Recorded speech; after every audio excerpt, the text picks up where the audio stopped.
I would say syllabus of ethics is the best way to start. And हमने क्या किया है कि सिलेबस को ना थीम्स में बांट दिया है, 3 अलग अलग थीम्स में, जो हम थीम 1 में कवर करते हैं.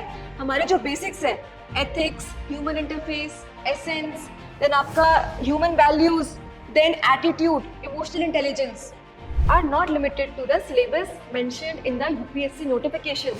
We will do a post-mortem of the syllabus. Hello everyone, कैसे हैं आप लोग?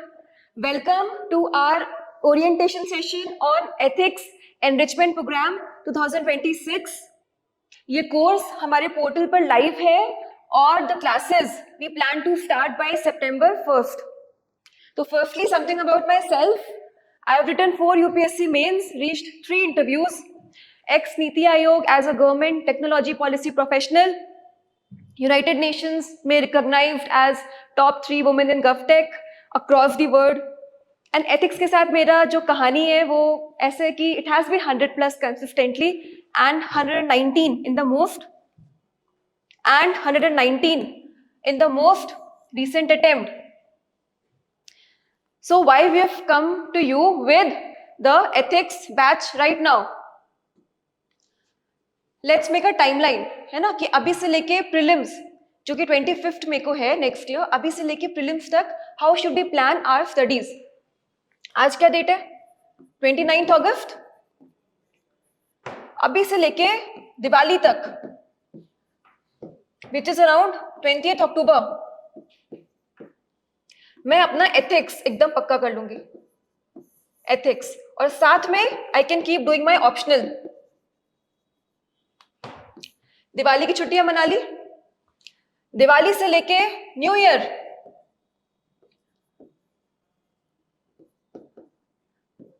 दिवाली से लेके न्यू ईयर तक मैं क्या करूंगी? एथिक्स मेरा पक्का हो चुका है. Ethics can be make or break in your examination because the degree of marks varying is very high. जैसे आपका जीएस में आप देखोगे कि marks will vary between 90 to 110 और बहुत अच्छा आ गया तो 115 आ गया जीएस 1 में. बट एथिक्स में the marks vary between 80 to 140. इसलिए एथिक्स पे फोकस करना बहुत ज्यादा जरूरी है. ठीक है, तो हमने पहले एथिक्स पक्का करके रख लिया and this is our responsibility कि आपका दिवाली के पहले एथिक्स पक्का हो जाए. That is why we set the target, be ethics ready before Diwali. ठीक है, अब दिवाली से न्यू ईयर तक what you can do is you can continue your optional. साथ में you can do mains prep for those GS subjects जो कि आपके प्रीलिम से ओवरलैप नहीं है. फॉर एग्जाम्पल GS 2 में थोड़ा बहुत इंटरनेशनल रिलेशंस कर लिया, थोड़ा सा गवर्नेंस कर लिया. गवर्नेंस आपका काफी पार्ट एथिक्स में भी कवर हो जाएगा. देन GS 3 में एनवायरमेंट कर लिया, सिक्योरिटी, इंटरनल सिक्योरिटी कर लिया, राइट. सो न्यू ईयर तक इस पे फोकस कर सकते हैं. देन न्यू ईयर की छुट्टियां मना ली. See it is very important to be sustainable in your preparation. तो इसलिए ऐसा नहीं करना है कि दिवाली आप स्किप कर दो. If you are preparing for 2026, आपको प्रीलिम्स लिखना है मई 2026 में, so your preparation has to be sustainable.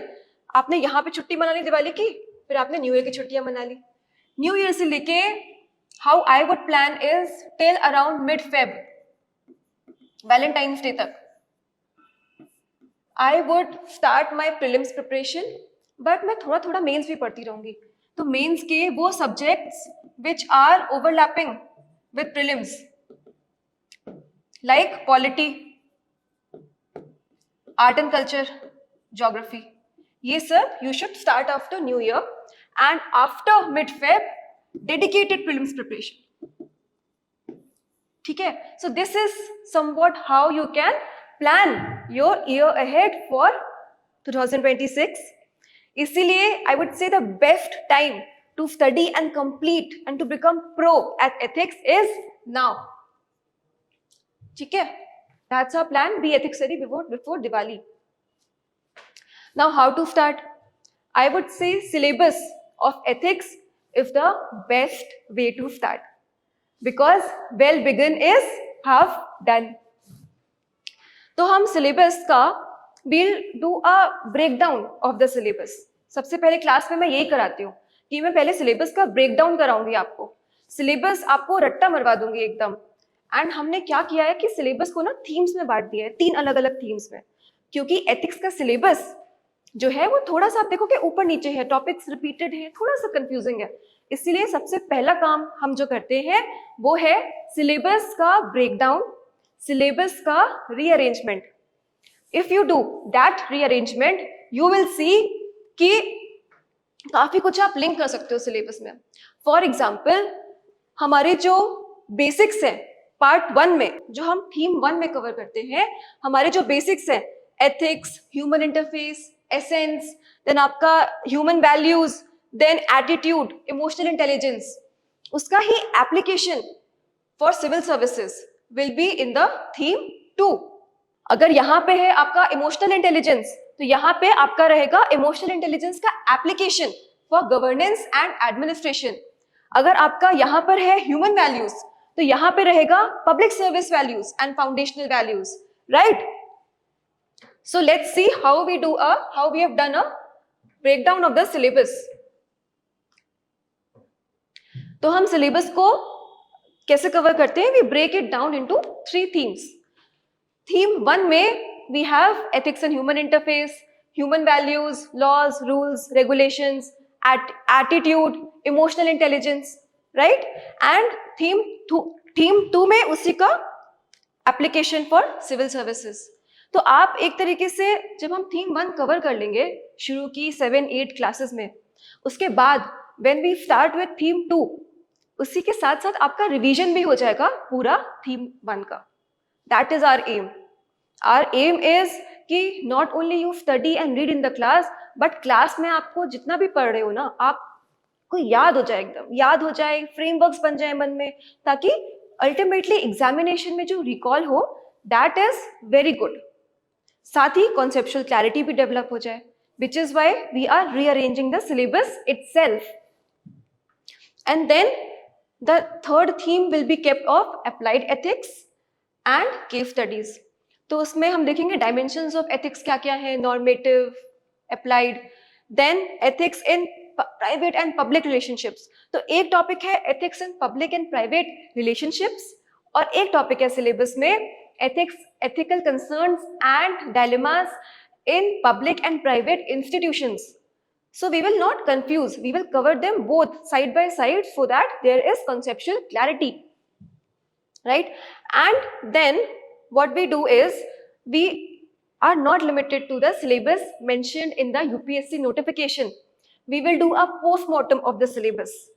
मतलब कि अगर है ethics and human interfaces along with consequences, तो we will do a postmortem कि what are the interfaces. For example, interfaces self, then family, then society, organization or business, then governance or politics, then economy, then nation and international. इतने सारे interfaces हैं। तो सारे interfaces को we will cover कि हर एक interface पे ethical action करने या ना करने से क्या पॉजिटिव एंड नेगेटिव कॉन्सिक्वेंसेस होते हैं, राइट?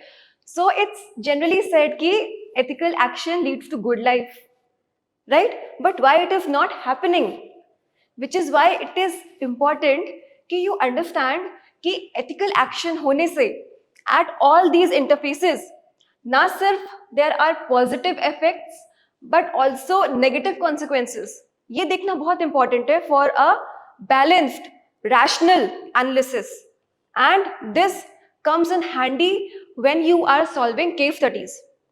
जब आप case studies solve करते हैं तो आपको क्या लिखना होता है?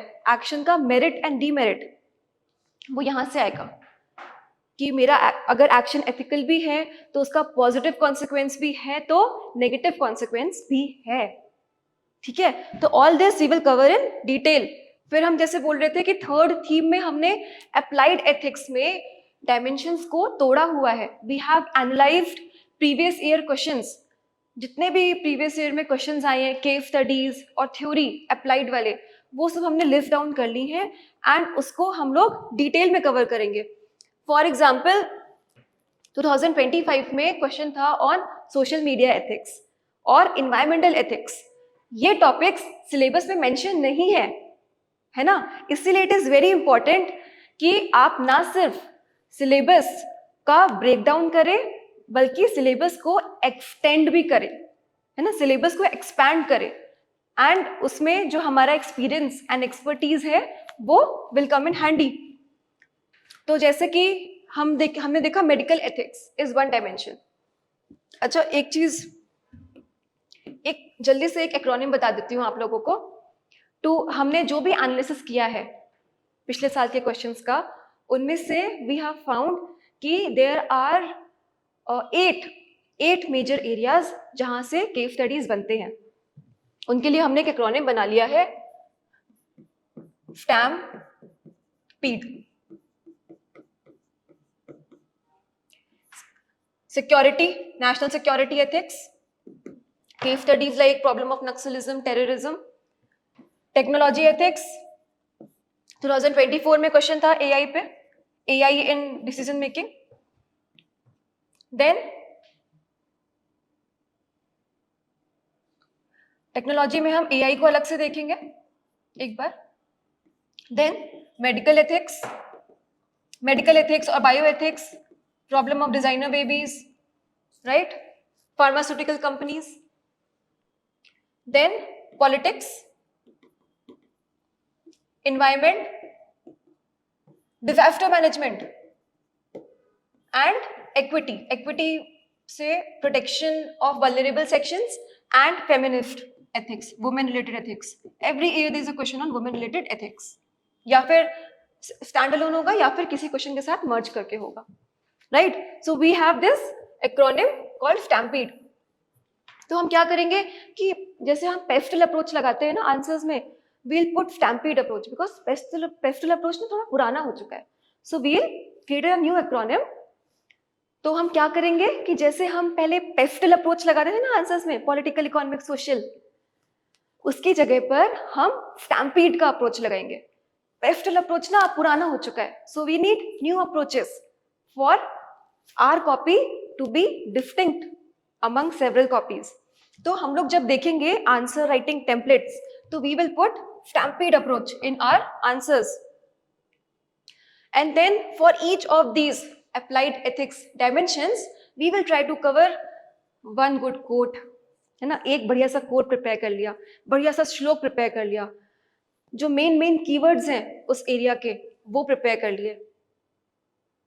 उसके बाद में आपने क्या क्या एथिकल डायलेमास आ सकते हैं उस फील्ड में वो प्रिपेयर कर लिए, रेडीमेड कंक्लूजन प्रिपेयर कर लिया।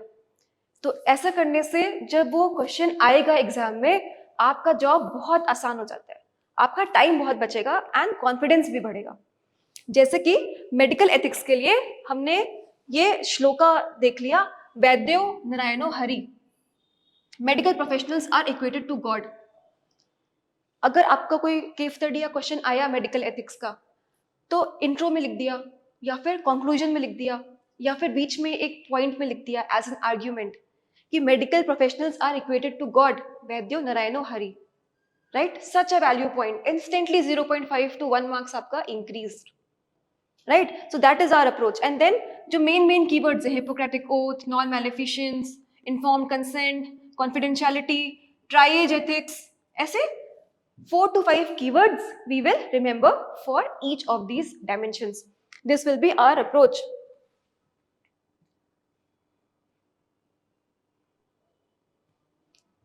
ठीक है, तो अब हमने देख लिया कि how we are breaking down the syllabus, syllabus को कैसे तोड़ रहे हैं और कैसे एक्सटेंड कर रहे हैं।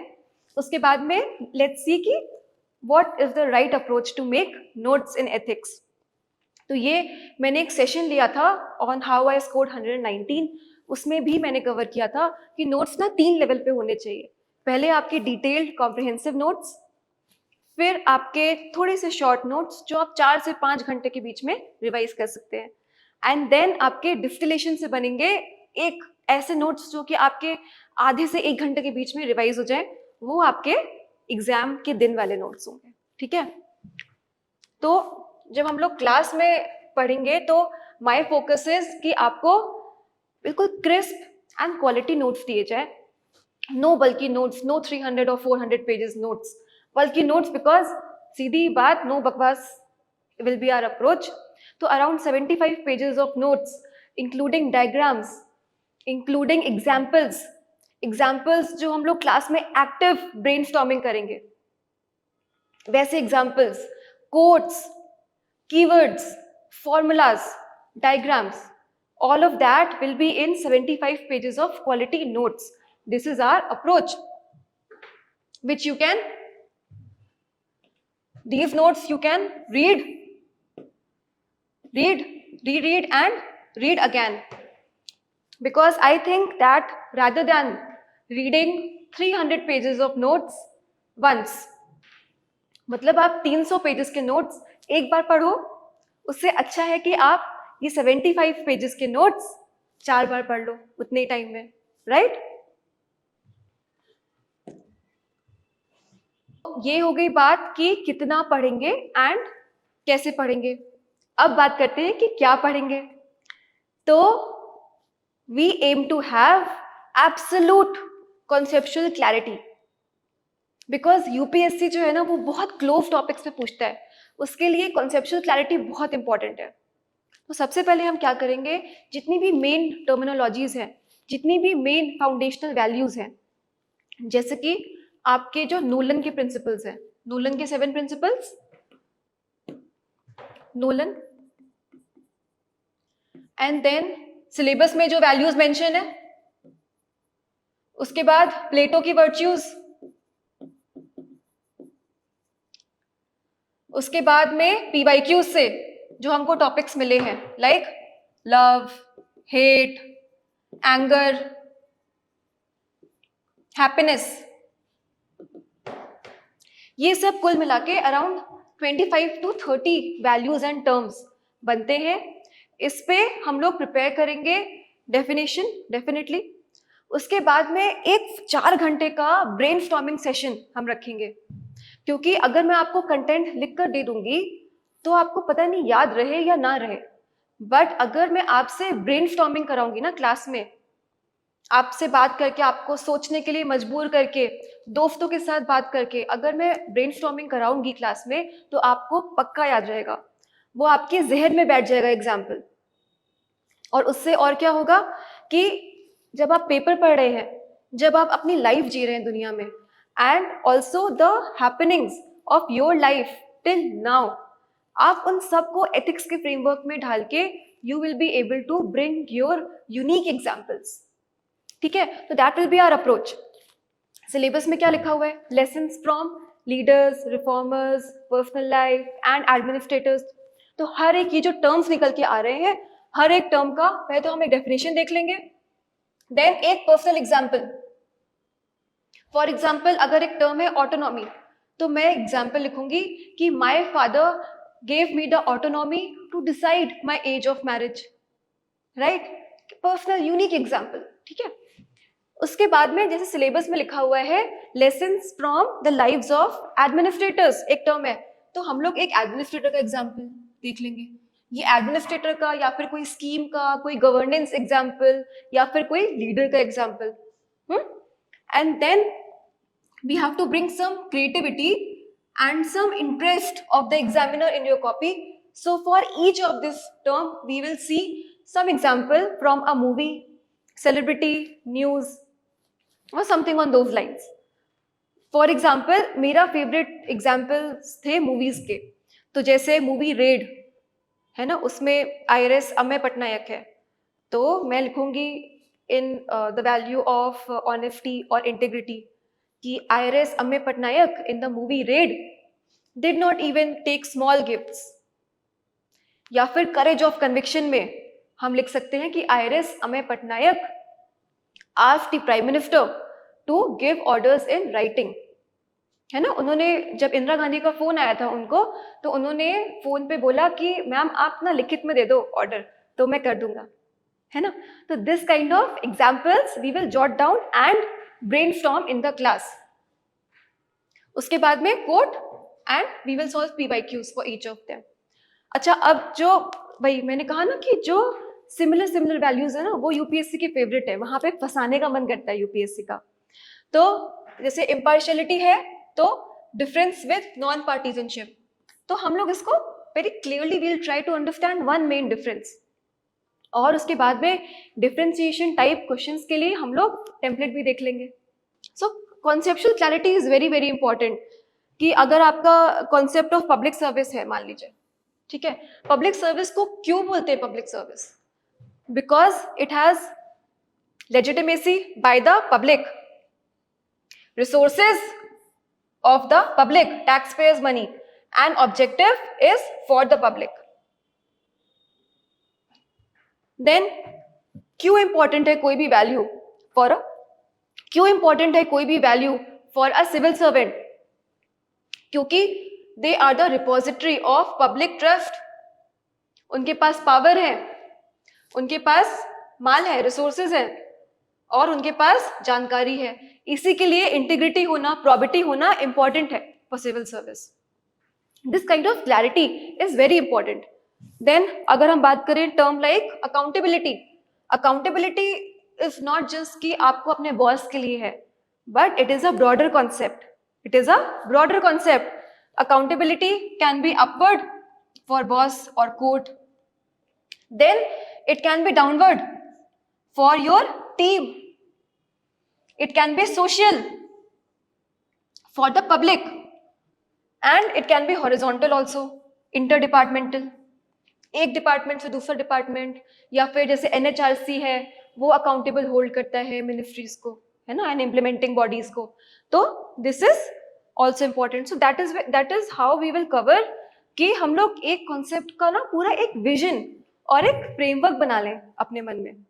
एग्जाम्पल्स की हमने बात करी ली थी कि हम लोग एक्टिव ब्रेनस्टॉर्मिंग करेंगे, एक पूरा 4 घंटे का क्लास हमने अलग से निकाल के रखा है, मतलब हर क्लास में we will do some examples in every class, but एक अलग से ब्रेनस्टॉर्मिंग सेशन हमने रखा है only for examples and ideas. उसके बाद में थिंकर्स, फिलोसफर्स और religion, one of my favourite topics. हर साल क्वेश्चन तो आता ही आता है, बट उसके अलावा भी डिफरेंट क्वेश्चंस में you can use these thinkers, philosophers and religion. तो हमने एक मास्टर क्लास रखी है फॉर वेस्टर्न थिंकर्स और एक मास्टर क्लास रखी है for Indian thinkers, religion and mythology. उसमें हम एक बार उस रिलीजन का क्या क्या फिलॉसफी है वो तो हम डिस्कस कर ही लेंगे, साथ में good keywords, 3 to 5 keywords of each religion, of each thinker, and then the interlinkage.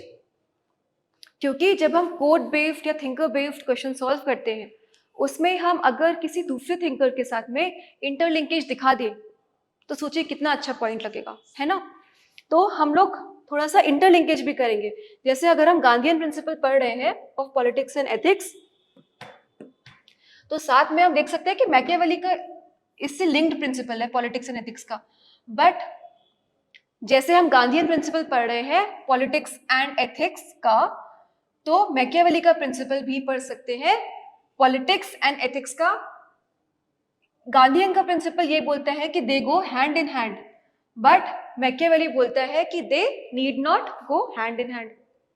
तो जब गांधी का क्वेश्चन आया तो मैकियावेली का काउंटर व्यू लिख दिया एज अ काउंटर व्यू कि गांधी का पॉइंट ऑफ व्यू ये है, बट मैकियावेली का पॉइंट ऑफ व्यू अलग है।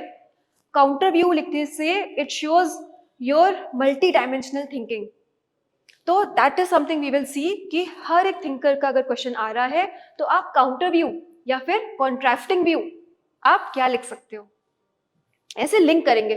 तो हमने बहुत मेहनत करी है ऑन द फैक्ट कि not only we have found keywords but also found a way for you to remember them. ना सिर्फ हमने कीवर्ड निकाल के लिस्ट कर दिए कि ये कीवर्ड्स हैं, अब आप समझो आप कैसे याद करोगे। हमने तरीके निकाले हैं कि आप कैसे उसको याद करो। फॉर एग्जाम्पल सिखिज्म, सिखिज्म में ये कीवर्ड्स हैं सत, संतोष एंड संगत, और हिम्मत, हुक्म और हमदर्द, हमदर्द एम्पैथी। तो इसको आप याद कर सकते हो विद द टर्म्स की 3S है एंड 3H है ना। तो इस तरह की मेहनत हमने करके रखी है आपके लिए। देन फॉर्मूलाज, एक फॉर्मूला से you can generate 6 to 7 points. अगर आप इसको याद कर लेते हो तो यहाँ पे हमने लिख दिया है कि जैनिज्म में ये 3 मेन प्रिंसिपल्स हैं, 3 ज्वेल्स हैं, सम्यक दर्शन, सम्यक ज्ञान, सम्यक चारित्र। एंड इसका इम्पैक्ट, मल्टी डायमेंशनल इम्पैक्ट कहाँ कहाँ पे क्या क्या होगा in governance, in society and for individual.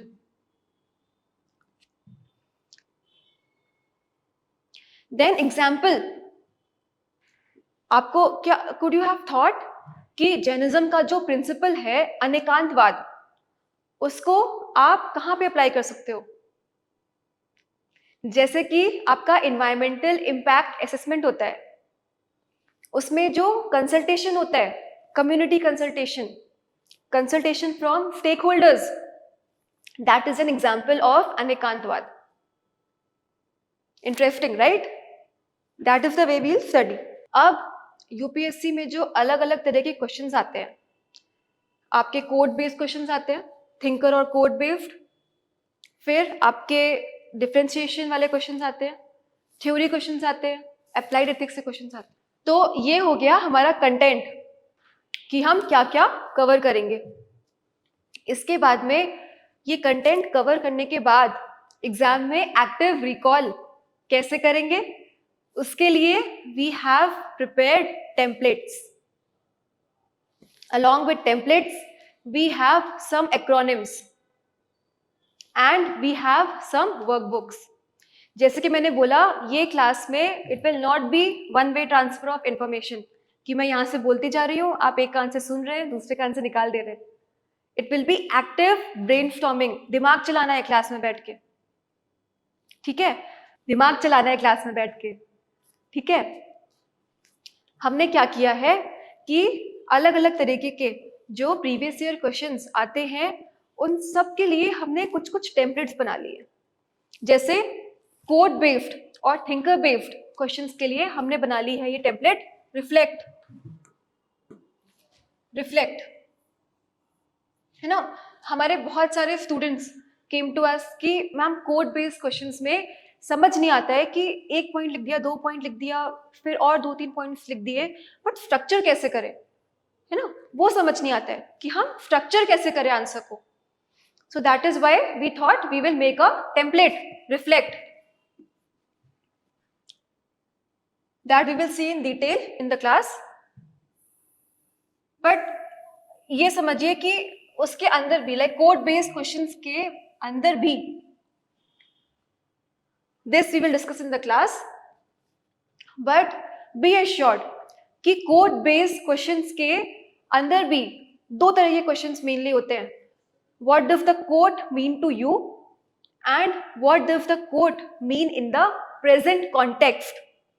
तो दोनों तरह के क्वेश्चंस के लिए वी विल कवर कि how to use this template for different kinds of even code based questions.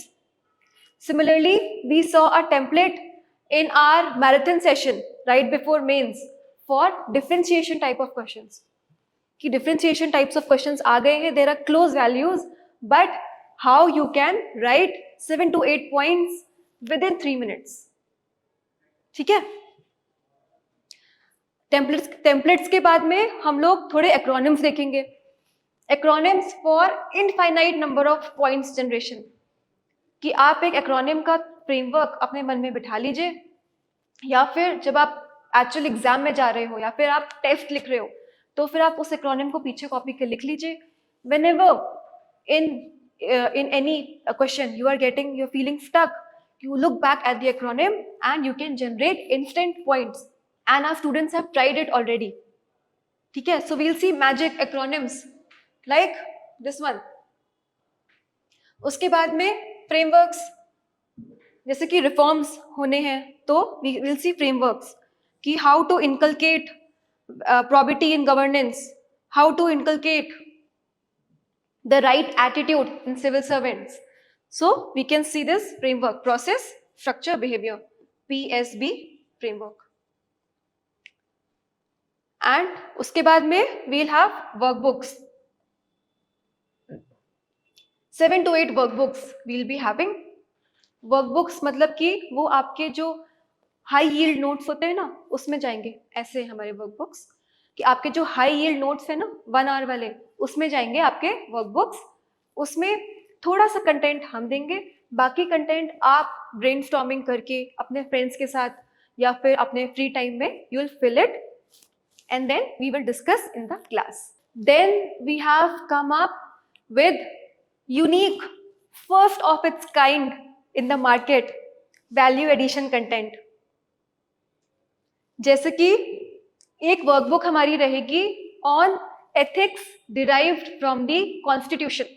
अब अपन कॉन्स्टिट्यूशन की बात करें तो कुछ तो वैल्यूज बहुत सिंपली डिराइव्ड है, जैसे आपका प्रियम्बल में जस्टिस, लिबर्टी, इक्वालिटी। बट हम लोग एक लेवल और एनरिच करेंगे अपनी अंडरस्टैंडिंग को एथिक्स की और कॉन्स्टिट्यूशन की। जब आप पॉलिटी पढ़ोगे या फिर कॉन्स्टिट्यूशन के आर्टिकल्स पढ़ोगे तो भी आपके बैक ऑफ द माइंड में एथिक्स में क्या क्या लिंक हो सकता है वो होना चाहिए। जैसे कैन यू थिंक कि जो आर्टिकल 292 है ना, fiscal borrowing from the states, there are limits on borrowing by the states that can be used as an example of accountability, right? That can be used as an example in the topic of utilization of public funds, right? आप देखोगे constitution recognizes that there can be ethical dilemmas, इसीलिए उसने दिया है system of checks and balances and separation of powers. Interesting, right? The constitution also recognises ethical relativism, कि आज का ethics कुछ और होगा, कल का एथिक्स कुछ और हो सकता है। आज के टाइम में जस्टिस और कल के टाइम में justice can differ. This has been a question in UPSC Mains 2024, which is why the Constitution has given Article 368 the power of amendment of Constitution. So this is how we will do a eye-opening scanning of the Constitution of India. This will be first of its kind value addition for you. उसके अलावा we can see mottos, जैसे आपका IAS का मोटो है योगा कर्मसु कौशलम। योगा कर्मसु कौशलम, it means that excellence in work is the ultimate yoga. Excellence in work is the greatest yoga. ये आप you can use in the question of duty ethics. Duty ethics, there was a question in 2025 on duty ethics. It can be used there as intro or conclusion or a amazing point, right? Then BSF का जैसे मोटो है जीवन पर्यंत कर्तव्य, again duty unto death. So ऐसे बहुत सारे mottos we will see in the class. और क्या करेंगे value addition? There is more. We can use shlokas from Manusmriti, different Upanishads. हम लोग ऐसे करीब 20 श्लोकास देखेंगे जो कि आप डायरेक्टली और इनडायरेक्टली अपने आंसर्स में यूज कर सकते हैं, ठीक है?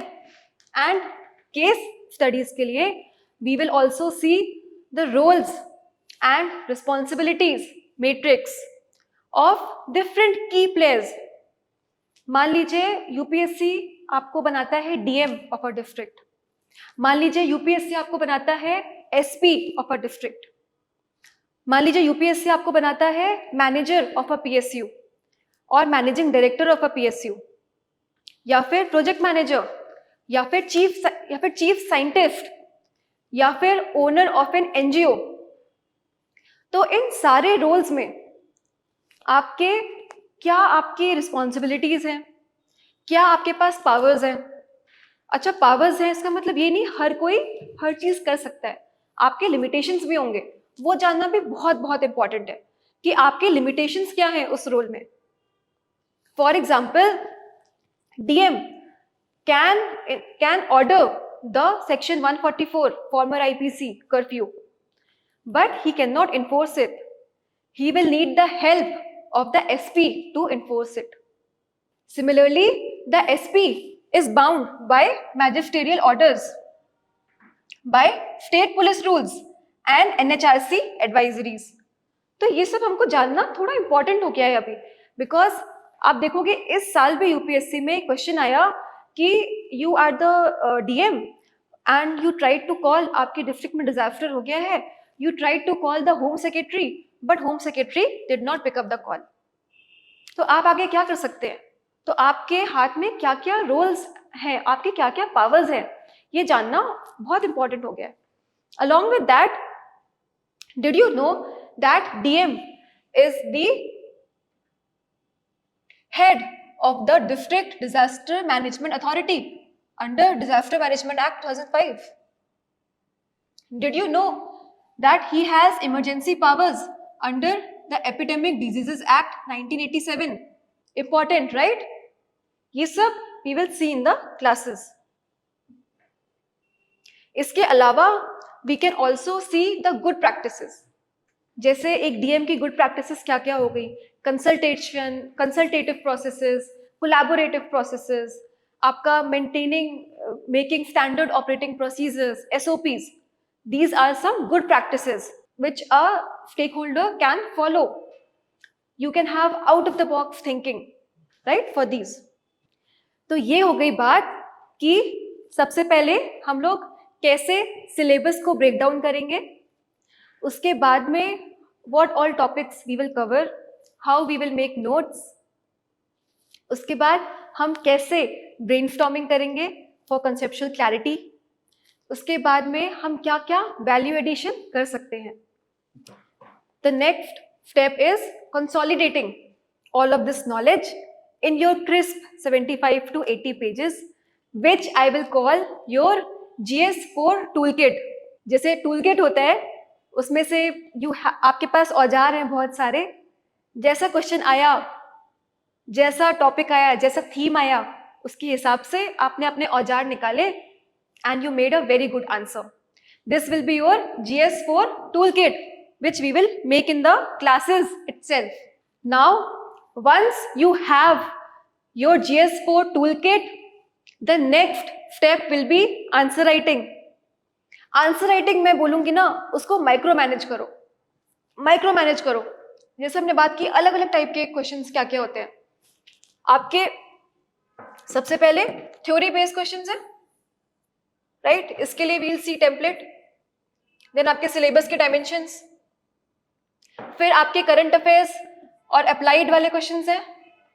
वो आंसर्स आपके GS जैसे ना लगे, इसका we will find a solution. ठीक है, कि आपके आंसर GS टाइप्स ना लगे. उसके लिए जो हमारी टेम्पलेट है, जो हमने शुरू में एक्रोनिम देखा कि हम पेस्टल की जगह स्टैम्पीड यूज कर लेंगे, which will be security ethics, technology ethics, AI, then medical ethics, disaster management ethics, environmental ethics, right, feminist ethics, women related issues ethics. हम वो dimensions we can use to make sure कि वो एक थोड़ा GS like answer ना लगे.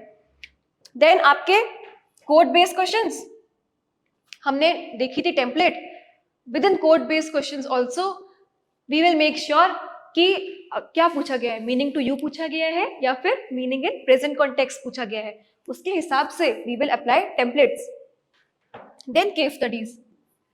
तो how we have designed our module is that we will have 4 exclusive bonus and live PYQ drill sessions, जिसमें आप क्लास में आओगे.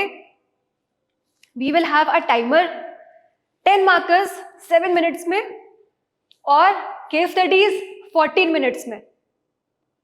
क्लास में we will see how to write, how to complete, what are the ways of doing intros, conclusions, अलग अलग ideas क्या है to write good answers. For example we can see some quadrant charts. ये question पूछा गया था कि artificial intelligence क्या एक डिपेंडेबल सोर्स है of input for administrative decision making and we have to critically examine. ठीक है, तो इसमें we can think of a quadrant chart कि आपका अगर use of AI हो रहा है with a human touch, तो there is ethical, efficient and effective decision making. If there is use of AI but lack of human touch, then there are risks. And if there is no use of AI with human touch, then there can be a governance lag.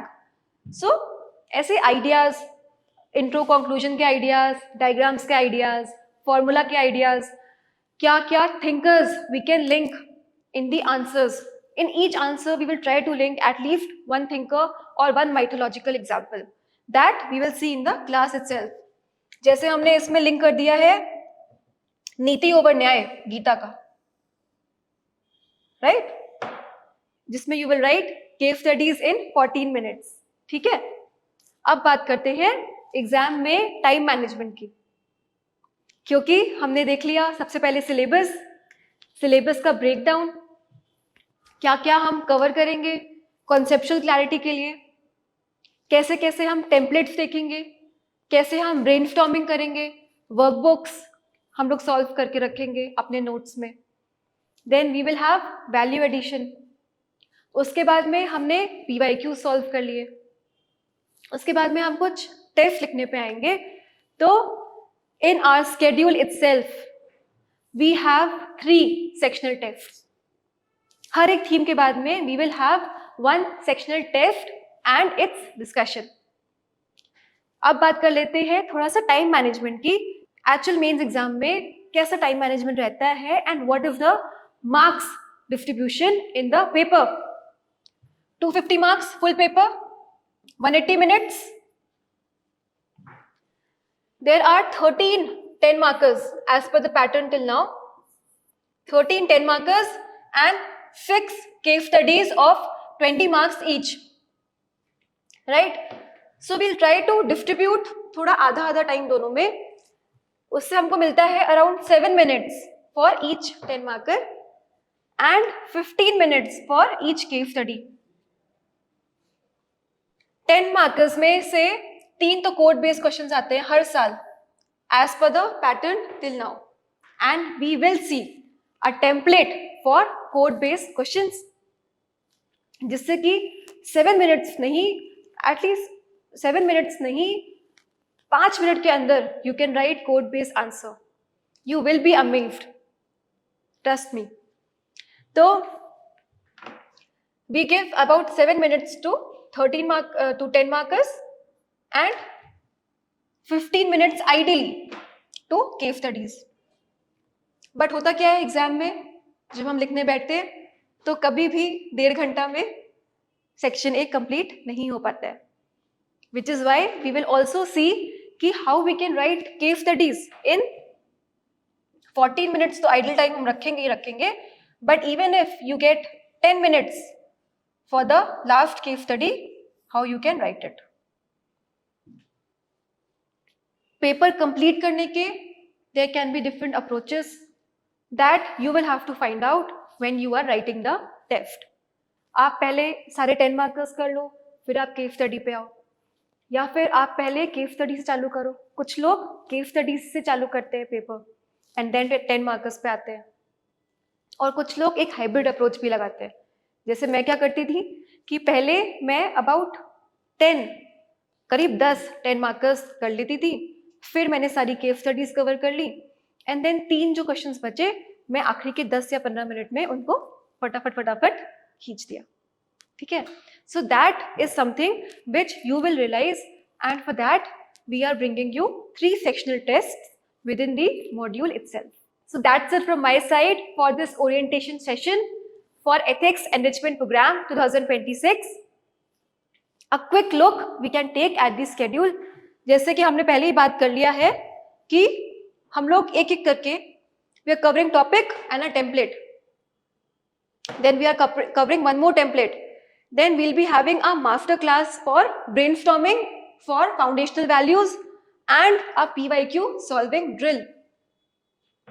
उसके बाद में we will have master classes for western thinkers, for Indian thinkers.